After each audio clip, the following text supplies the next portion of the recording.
Joining me now with the latest developments in Washington, D.C. is Elina Shirazi. Elina, thanks for being with us today. All right, what else are we hearing on this battle between Musk and the judges? Because it sounds like it's really ramping up. It is ramping up, and Elon Musk is pushing back. We know that he took to X this morning overnight as well. He's been posting a flurry of things, starting with, as you mentioned there, quote, a corrupt judge protecting corruption. He needs to be impeached now, all caps, exclamation mark. He also posted most recently, quote, I'd like to propose that the worst 1% of appointed judges as determined by elected bodies be fired every year. This will weed out the most corrupt and least competent.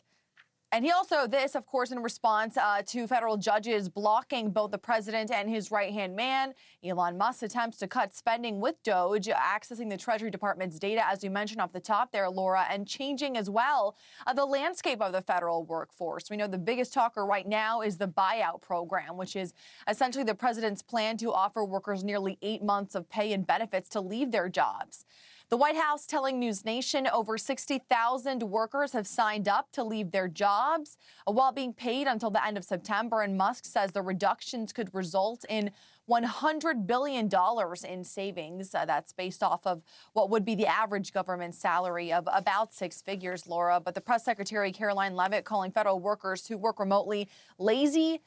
She also said that if they don't want to come into the office and they want to rip off the American people, then they're welcome to take this buyout. Laura. Wow, some tough words there. All right, the temporary block on President Trump's federal worker buyout plan holds until tomorrow, we see. So do we expect the judge will come back tomorrow with any further decisions? Are we going to hear this on Monday?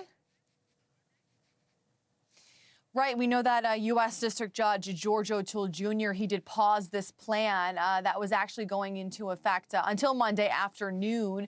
So that is when that will stop. But as you mentioned, that's going to be when everyone will show up in court. He will hear both sides of the argument in court, as well as hear from the unions. And then ultimately he will be making his decision.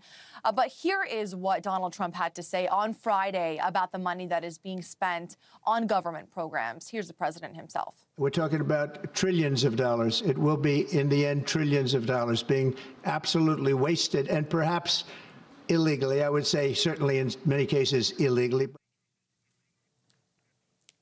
And we have heard from several labor unions stepping in, saying Trump's plan is illegal. Of course, all of that will be brought before the court tomorrow, Laura. But as we have seen, even with the Biden administration, with the TikTok ban, tomorrow we woke up and it was back online. So things change what seems like every moment here in Washington. Right. A lot to cover there and follow along. News Nation's Elina Shirazi live in D.C. Thank you so much for that.